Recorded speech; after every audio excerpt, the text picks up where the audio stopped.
Asia ఖండంలో ఆ ముగ్గురు అపూర్వ సహోదరులు లాంటి వారు. కానీ పుట్టింది మొదలు కొట్టుకుంటూనే ఉంటారు. ఒకరి కింద ఇంకొకరు గొయ్యి తీసుకుంటుంటారు.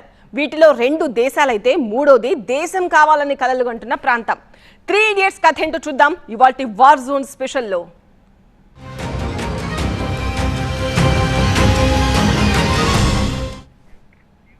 పాకిస్తాన్, బలూచిస్తాన్, ఆఫ్ఘనిస్తాన్ ముగ్గురు ఇరుగు పొరుగు వారే. కానీ ఒకరి సొరగులో ఇంకొకరు తలదూర్చి చేతులు కాల్చుకుంటారు, తంతారు, తన్నించుకుంటారు. ప్రపంచ దేశాల ముందు తలవంపులు తెచ్చుకుంటారు. అంతర్జాతీయంగా ఆగమాగం అవడమే కాదు, అంతర్యుద్ధాలతో కూడా వీళ్ళు చాలా ఫేమస్. సైజులో చిన్నవే అయినా వీళ్ళ మధ్య కయ్యం మాత్రం చాలా పెద్దది. దొమ్మీలు, కిడ్నాప్లు, హైజాక్లు, సైనిక కుట్రలు, ఉగ్రవాద చర్యలు, సీజన్లకు అతీతంగా అంతర్యుద్ధాలు, కరుడుగట్టిన రెబలిస్టులకు కేరాఫ్లు. ఆసియాలో ఇదొక 3 idiots story. Afghanistan forces opens fire on Pakistan post in Balochistan. 8 ఏళ్ల కిందటి ఒక వీడియో పోస్ట్ కి సంబంధించిన వార్త ఇది. బలూచిస్తాన్ లోని పాకిస్తాన్ పోస్టులపై ఆఫ్ఘనిస్తాన్ దళాల కాల్పులు. ఇది సారాంశం. ఇక్కడ క్లారిటీ కంటే కన్ఫ్యూజన్లే ఎక్కువ అన్నమాట. ఆఫ్ఘనిస్తాన్, పాకిస్తాన్, బలూచిస్తాన్ ఈ 3 ఇస్తాన్ల మధ్య ఉండే విచిత్రమైన బంధం గురించి ఎంత చెప్పుకున్నా తక్కువే.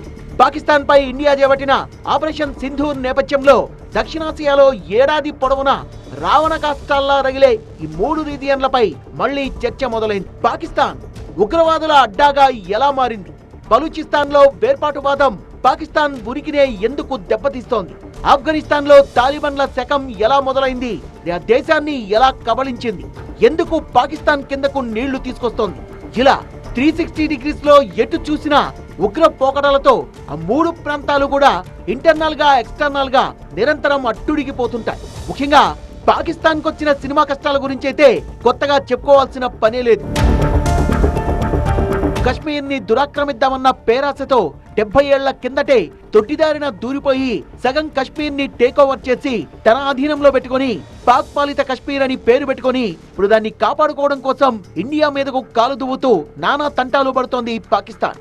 పిఓకే అంతర్భాగంలో అక్కడి జనంలో తమ మీద పెరుగుతున్న వ్యతిరేకతను పాకిస్తాన్ పాలకులు పట్టించుకోరు.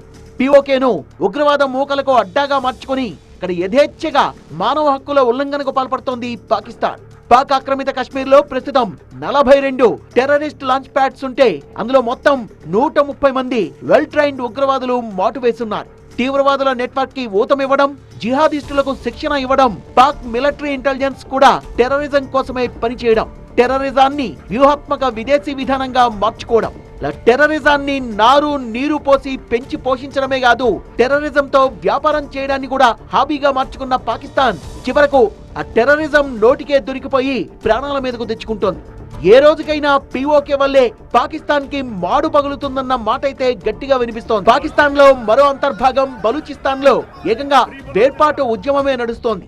ప్రతిరోజు ఆర్మీపై దాడులకు తెగబడుతూ మారణహోమం సృష్టిస్తూ పాక్ ప్రభుత్వాన్ని ముప్పు తిప్పలు పెడుతోంది బలూచ్ లిబరేషన్ ఆర్మీ. తమ స్వాతంత్ర పోరాటానికి భారత్ సాయం అందిస్తే మరో బంగ్లాదేశ్ లా తాము కూడా ప్రత్యేక దేశాన్ని ఏర్పాటు చేసుకుంటామన్న ధీమా కనిపిస్తోంది బలూచ్ ప్రజల్లో. ఒకవేళ ఇండియా మద్దతిస్తే మాత్రం బలూచిస్తాన్ ను కాపాడుకోవడం పాకిస్తాన్ కు దాదాపుగా అసాధ్యం. ఆల్రెడీ ఆపరేషన్ సింధూర్ పేరుతో పాక్ ను టార్గెట్ చేయగానే బలూచిస్తాన్ లిబరేషన్ ఆర్మీకి ఎక్కడలేని బలం వచ్చేసింది. ఇదే అదనుగా 4 రాష్ట్రాలని తమ స్వాధీనంలోకి తీసుకుని పాక్ ప్రభుత్వానికి ఈ రాష్ట్రాలతో సంబంధం లేదని ప్రకటించేసింది. సో బలూచిస్తాన్ చేజారిపోకూడదంటే పాకిస్తాన్, ఇండియా దయాదాక్షిణ్యాల మీద ఇంకో వైపు నుంచి పొంచి ఉన్న ఆఫ్ఘనిస్తాన్ తాలిబాన్లు సైతం పాకిస్తాన్ తో ఎప్పుడెప్పుడు తేల్చుకుందామా అని ఆబగా ఎదురు చూస్తున్నారు. వన్స్ అపాన్ ఏ టైం దే తాలిబాన్లను ఎగదోసి వాళ్ళ చేతికి ఆయుధాలిచ్చి ఆఫ్ఘన్ లో అస్థిరత్వం కోసం చాటు నుంచి కుట్రలు చేసిన పాకిస్తాన్ ఇప్పుడు ఆ తాలిబాన్లకే టార్గెట్ అయి కూర్చుంది. దీనికి తోడు పాకిస్తాన్ కు యాడ్ అయిన మరో కొత్త headache Tehreek Taliban Pakistan TTP. ఇది కూడా పాకిస్తాన్ సైన్యానికి వ్యతిరేకంగా తొడలు చెరుస్తోంది. దక్షిణ వజీరిస్తాన్ లోని డాంగేట్ చెక్ పాయింట్ పై దాడి చేసి 22 మంది పాకిస్తానీ సైనికుల్ని చంపేసింది టీటీపీ. ఓవైపు ఇండియాతో ఫైట్ చేస్తూ అంతర్గతంగా బలూచిస్తాన్ రూపంలో దేశం ముక్కలవుతుంటే కళ్ళప్పగించి చూస్తూ ఆఫ్ఘనిస్తాన్ తో పోరు నడుపుతూ పిచ్చి పట్టి జుట్టు పిక్కుంటోంది పాకిస్తాన్. బయట నుంచి భారత్ బాధేస్తుంటే లోపల నుంచి బలూచిస్తాన్ రూపంలో బొమ్మ కనిపిస్తోంది పాకిస్తాన్ కు. పాకిస్తాన్ ఆర్మీని దెబ్బ మీద దెబ్బ కొడుతూ లేవలేని స్థితికి చేర్చేసింది బలూచ్ లిబరేషన్ ఆర్మీ. అవును, పాక్ మిలిటరీని తరిమి కొడుతున్నారు బలూచ్ రెబల్స్. భారత్ పాక్ మధ్య ఉద్రిక్తతలనే అవకాశంగా తీసుకుని వ్యూహాత్మకంగా దాడులకు దిగుతోంది బిఎల్ఏ. ఈ పరిస్థితుల్లో బలూచిస్తాన్ను వదులుకోవడమే పాకిస్తాన్కు మిగిలిన ఏకైక గత్యంతరం.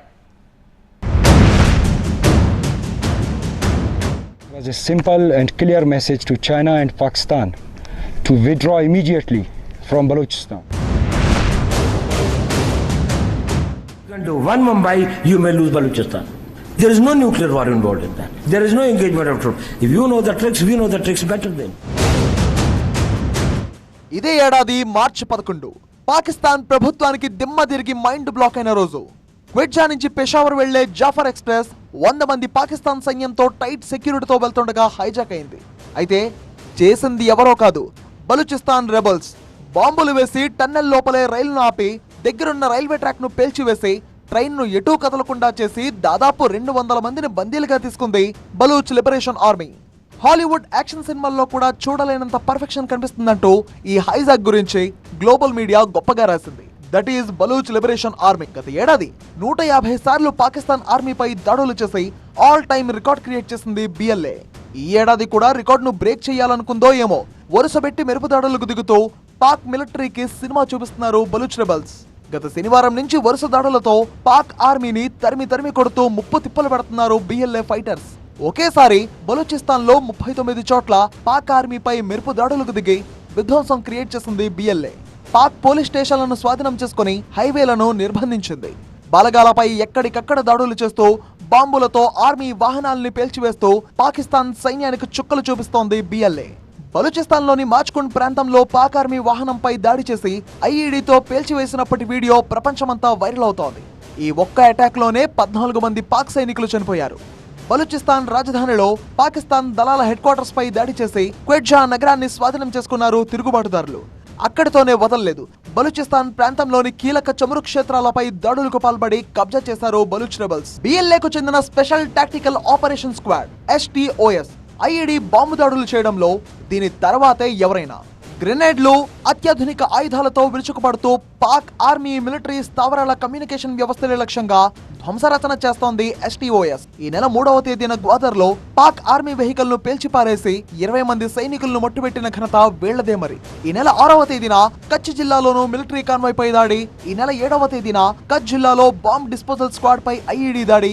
ఇలా వరుసబెట్టి ఊపిరి తీసుకునే గ్యాప్ కూడా ఇవ్వడం లేదు పాకిస్తాన్ ఆర్మీకి. 1.5 కోటి జనాభా ఉన్న బలూచిస్తాన్ పాకిస్తాన్లోని అతిపెద్ద ప్రాంతం.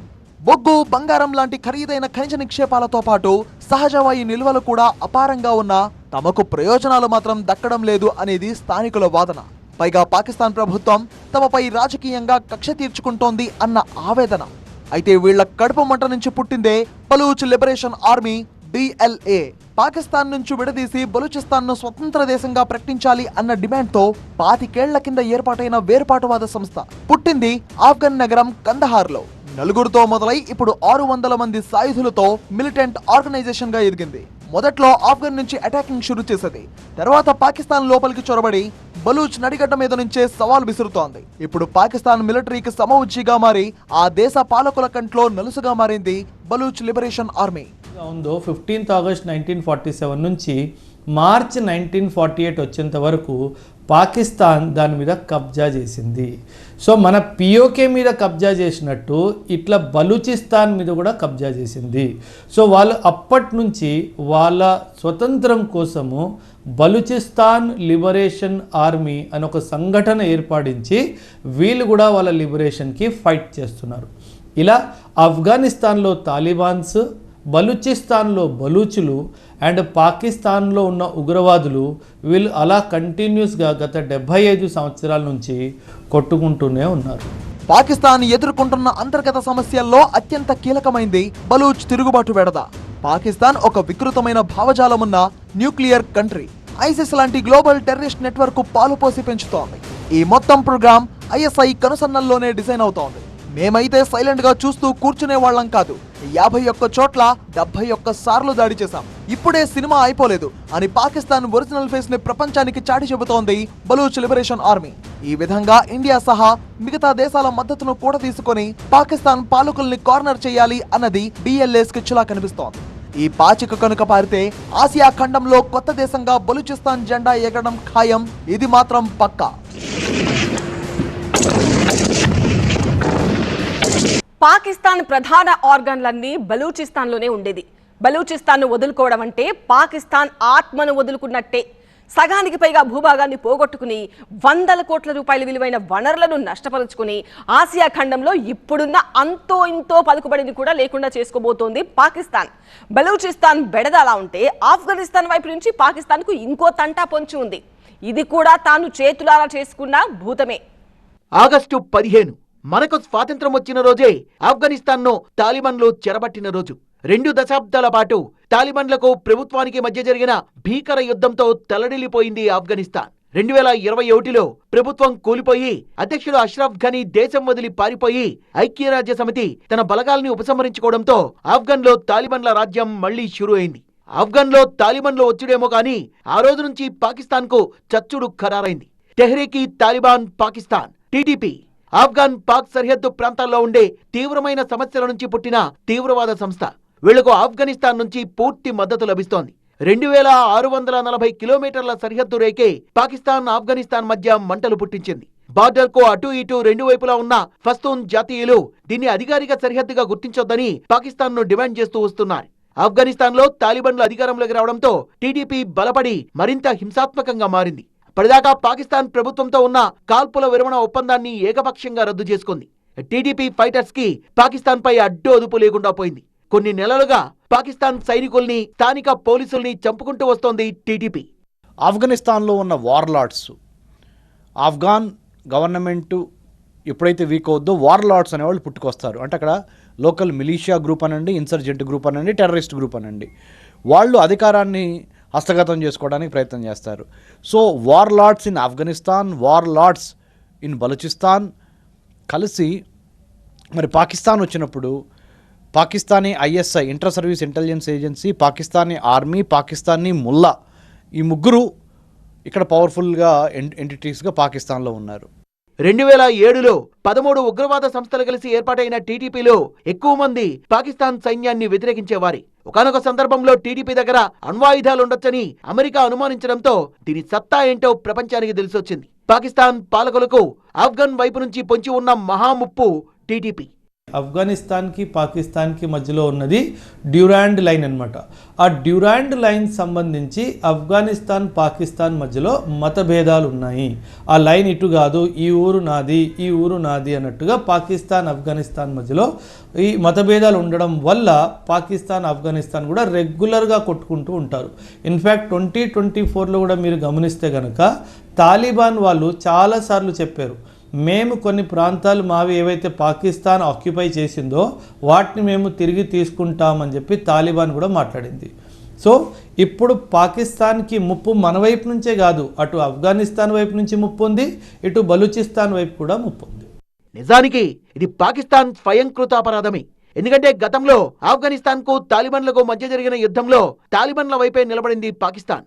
అంతేకాదు తాలిబాన్లకు రిక్రూట్మెంట్ సంస్థగా పేరున్న హకానీ నెట్వర్క్ కి ట్రైనింగ్ మాత్రమే కాదు, ఫండింగ్ కూడా పాకిస్తాన్ ఏర్పాటు చేసింది. తాలిబాన్లను ఎగదోసి ఆ విధంగా ఆఫ్ఘనిస్తాన్ ని అస్థిరపరచడానికి సాయశక్తులా శ్రమించి ఇప్పుడు ఆ తాలిబాన్ల చేతుల్లోనే తన భవిష్యత్తును పెట్టింది పాకిస్తాన్. ఇలా ఒకవైపు బలూచిస్తాన్, మరోవైపు ఆఫ్ఘనిస్తాన్ మధ్యలో చిక్కి శాండ్విచ్ లా నలిగిపోతోంది పాకిస్తాన్. ఇది ఆసియా ఖండంలోని ముగ్గురు మూర్ఖుల కథ.